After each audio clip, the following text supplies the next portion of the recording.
So, you want to start a conversation in English, but you're not quite sure where to begin. Maybe you feel just a little bit nervous? I totally get it. But you know what? That is all about to change. By the end of this, you'll have the confidence to walk right up to someone, introduce yourself, and ask for their name. No problem. Okay, let's get into it.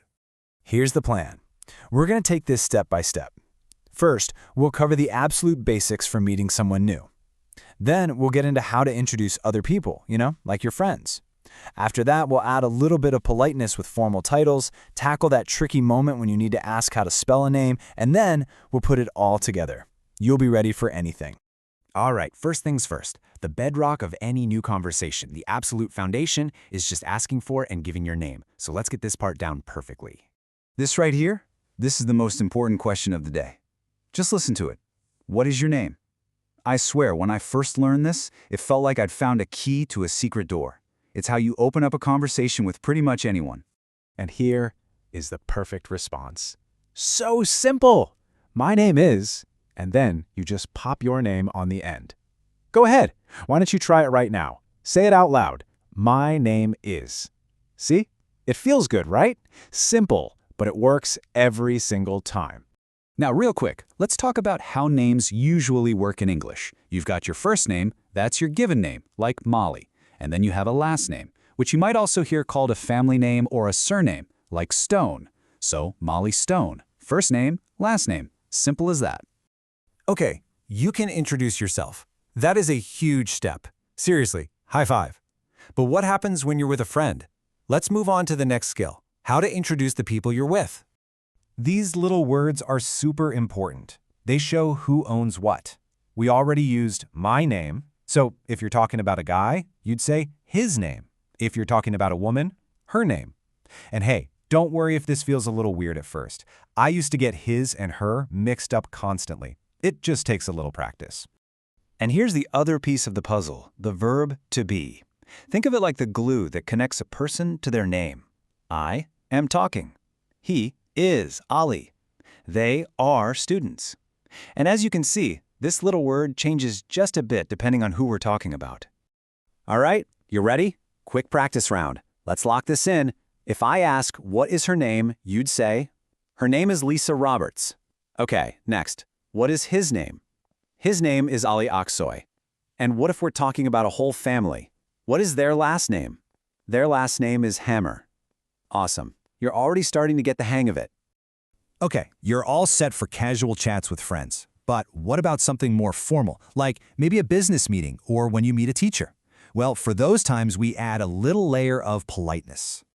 Using these titles is just a really simple way to show respect. For any man, you use Mr. or Mr., followed by their last name.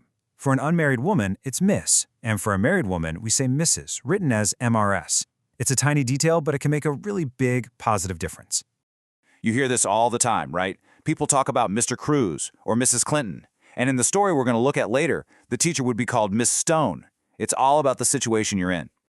And this is the perfect phrase to finish your introduction.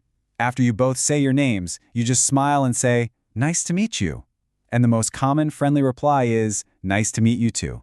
It's like the official handshake of a good first meeting.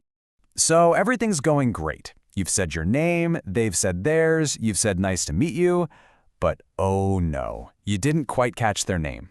It happens. It happens to me, it happens to native speakers, it happens to literally everyone.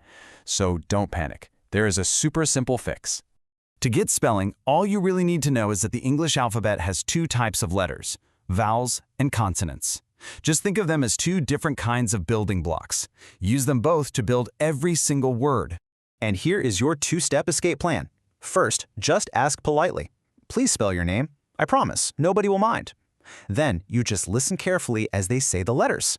M-O-L-L-Y. This little trick is an absolute lifesaver. Okay, deep breath. You've learned all the individual moves. Now, let's put it all together and see how it works in a real-life situation. All right, picture this. We're in a classroom.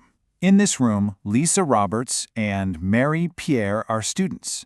Ali Aksoy is a student too, and Molly Stone is their teacher. You got it?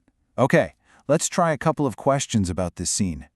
First question for you. Are Mari and Lisa students? What do you think?